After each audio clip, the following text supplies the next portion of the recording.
萝卜看萝卜，萝卜撞人了，萝卜撞人了，看到没有？萝卜撞人了，看到没有？萝卜撞人了，到这里堵住了，萝卜撞人了。事情发生在7月7日下午的武汉，有人啊就在短视频平台发视频大喊“萝卜撞人了”。很快这件事就成了热搜事件，也让萝卜快跑这个无人驾驶的出租车引发了很多的讨论。事后啊，百度就表示，事故因车辆在绿灯亮起启动之际，与一名闯红灯行人发生轻微接触。事故发生后，我司第一时间配合警方处置，并陪同送医检查，目前正在医院进一步观察和休息。这里要看到，百度说的是轻微的接触，可没有说撞到人了。可以看到，作为中国最无敌的存在，中国大妈与无人驾驶的出租车两个版本顶尖站立，坐在马路中间面面相觑，也是非常的尴尬。萝卜快跑已经在武汉全面铺开，累计投入车辆有1000多台，已经对武汉进行了全覆盖，大概有上千万人口在萝卜快跑的服务范围内。官媒也在极力的宣传，把武汉打造成自动驾驶的第一城。大规模的投放是从5月15日开始，到现在可谓战绩非凡。根据统计，无人驾驶出租车萝卜快跑已经跑了600万单，在首批试点城市武汉，单日单车峰值超过了20单，而普通出租车司机平均一天的单量大概也就20单左右。也就是说，在武汉，无人驾驶出租的势头已经追上了传统出租车。而另一边呢，广州交运局刚刚公布，网约车司机日均接单降到了12单，日均营收只有311块了。即便全月无休往死里跑，月均也跑不到1万块钱，这还只是营收，并没有取消生活成本。前段时间各地发出警告，说网约车已经饱和，劝大家不要再进入这个行业了。现在呢，已经不单单是人力饱和的问题，还有机器人来抢工作。相比传统出租车，无人驾驶出租车确实有些优势很明显。无人无社交，适合社恐，干净没有异味，按时来定位准，价格也更便宜，因为没有司机，也就没了人工成本，不需要休息，真正的24小时在线，6公里4块钱，平均1公里几毛钱，试问哪个司机干得过？百度在之前的技术大会上表示，萝卜快跑是使用 L4 级的自动驾驶功能，而且每辆无人车及车上乘客购买了500万元的高额保险。过去2年的实际数据显示，车辆出险率仅为人类司机的1/14。听起来似乎不错，但是萝卜快跑也在之前被爆出有出了车祸，直接跑路走了的，像开头说的撞人的。这次还好没有跑。还有在前段时间武汉暴雨被淹，一辆萝卜快跑直接把乘客关在车上将近1个小时。这位乘客表示，打车时才开始下小雨，后面雨突然变得好大，萝卜快跑直接停在路边了。困了我将近1个小时，说什么因为本地区雨量过大，为了乘客安全，请耐心等待。后面打了好几个电话催促未果，雨量小了，跟他们打电话沟通2次才开，其实离目的地不到500米了，真是一次非常尴尬的经历。也有在视频中显示的一辆萝卜快跑在十字路口发呆，不知道该怎么办，像是死机了一样的，这样很容易造成大堵车。或者是直接故障了，随机停在马路中间，也没有人来快速的处理，后面估计都开始骂人了。哎呀，你看看那个大众的车停在那里，那2个萝卜快跑都不知道咋办了，怎么办呢？萝卜快跑，赶紧跑啊！萝卜快跑！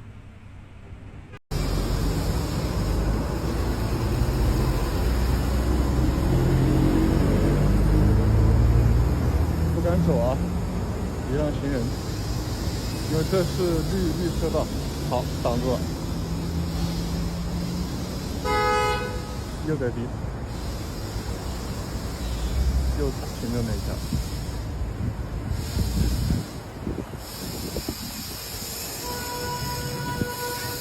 前面施工路段。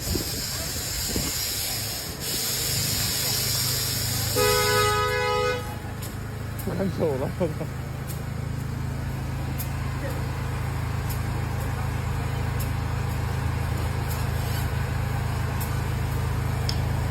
前面是没有车的啊。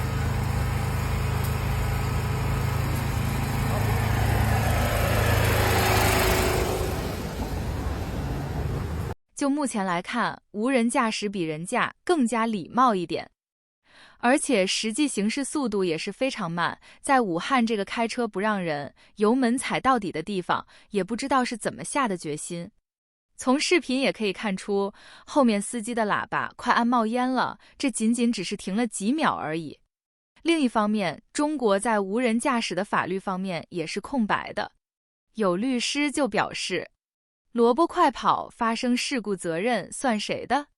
如果是轻微事故，可能问题不大，由车主，也就是背后的运营方进行赔偿。可是，一旦发生了严重的交通事故，有人员伤亡的时候，就需要追究刑事责任。这个时候我们会发现，目前的法律是空白的，追究司机的责任，人家是 AI 控制的；追究背后负责人的责任，或者设计算法工程师的责任，又违反了刑法的原则，并且如果后期大量的上线，即便是很小的概率发生事故，因为基数太大，其实也是必然。那这帮人岂不是要牢底坐穿？而且还可能发生，比如像无人驾驶车辆发生事故后没有检测到存在逃逸的情况，或者有人员针对车辆的碰瓷，这些情况又该如何判定？记录一下第一次做无人驾驶的萝卜快跑。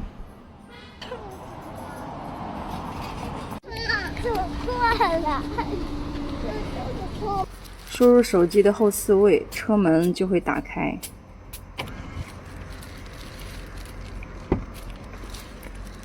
上车以后会提示系安全带，系好安全带以后，点击这个开始行程，然后车子就会开始往前走了。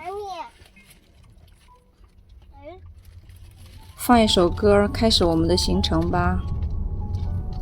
它的前排是这样子的，然后显示前排不能坐人。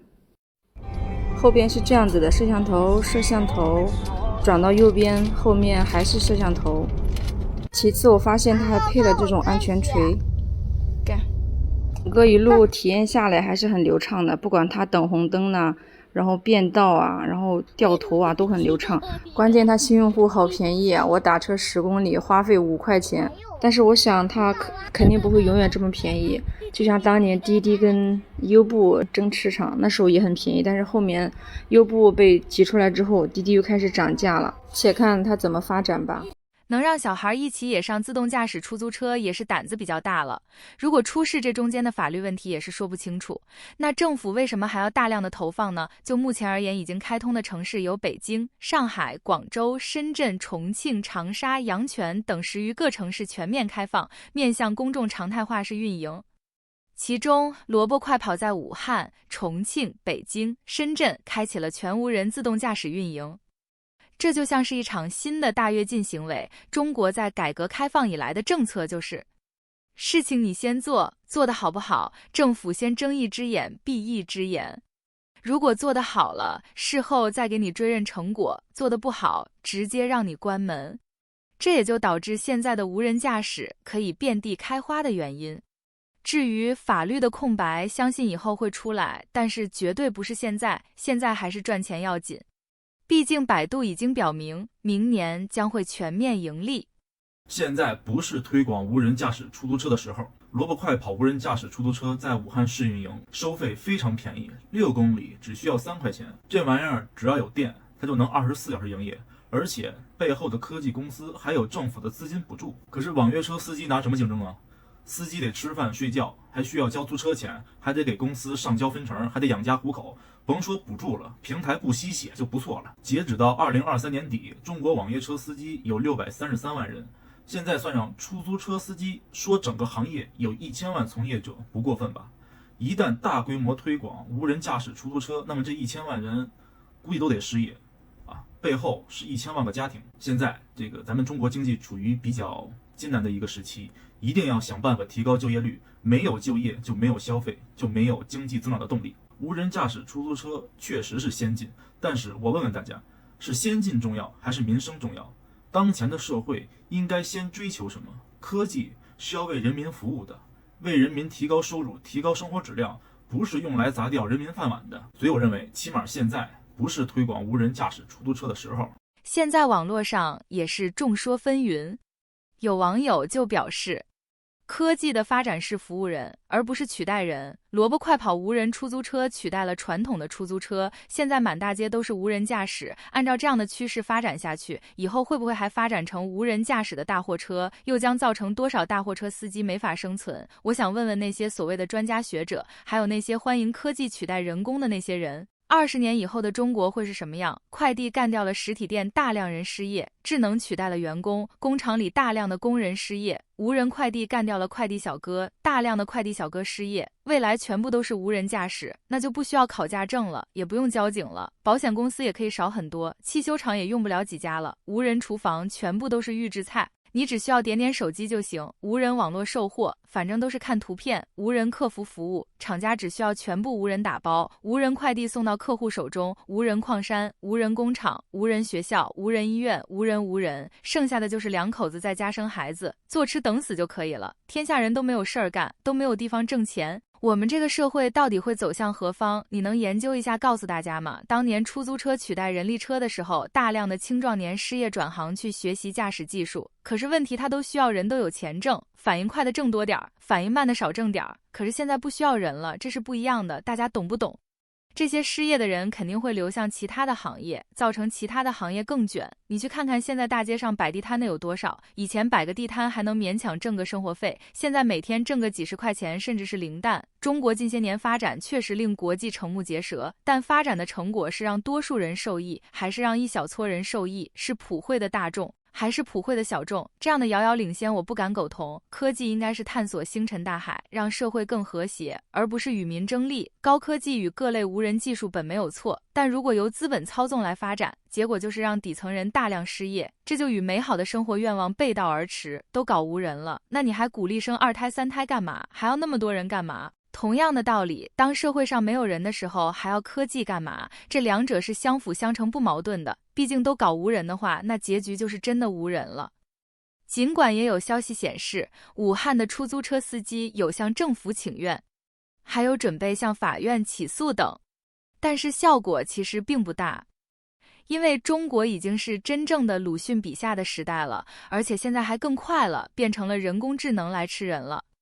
有人就表示，人到中年下岗失业了，合计不行开一个网约车吧，无人驾驶网约车出来了，最后一条道都他妈给你堵死了。你挣钱你挣鸡毛钱。你有的人说了，那社会不得进步嘛，进步跟你有啥关系啊？社会进步你得这1分钱没有，钱没得着，把你工作给你干没了，把你养家糊口的饭碗干没了，你还得个大嘴在这块装上道德了。进步为了啥呀？为了把我们这帮屌丝都给干死嘛。所以各位你记着，未来我们的经济有极大的不确定性，大家要特别小心，墙内墙外都有太多的变数了，很多是没有办法公开说。记住以下6点吧。第一个，越没钱越不要着急赚钱，不要乱投资，知道吧？吃不穷，喝不穷，穿不穷，唯有投资才能让你变穷。第二，远离坏逼。你记着，当你啥也不是的时候，遇不着好人，你也不用去攀那些关系挤圈子。这个环境下没有贵人，你想认识谁，你就成了谁的项目，你就是他的贵人了。第三，学个手艺吧，咱们电焊、水焊、雅湖焊啥都行不行？咱学点看事儿，对不对？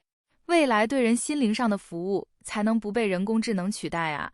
第四，没用的钱咱不花了，没用的事儿咱也不干了。已经开网约车的朋友们啊，即使你那个城市没有人工智能网约车，但是这个趋势已经来了，躲不了了，赶紧想点别的招儿，干点别的吧，别等死堵屁门子了，一切就都晚了。第五，老天爷饿不死小家雀，别灰心，实在不行咱就干直播，直播不用投资没成本，对吧？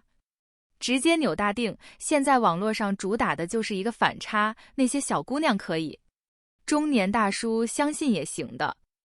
网约车、快递员、外卖员这3个行业已经是目前中年失业灵活就业的蓄水池了，也是社会的最后一道防线。这3个行业被替代之后，中国社会将会进入一个不稳定的时代。中国14亿人都将会受影响，对于普通人而言是灾难性的，也是毁灭性的。那些被逼到墙角的人能干出什么？这也只能以史为鉴了。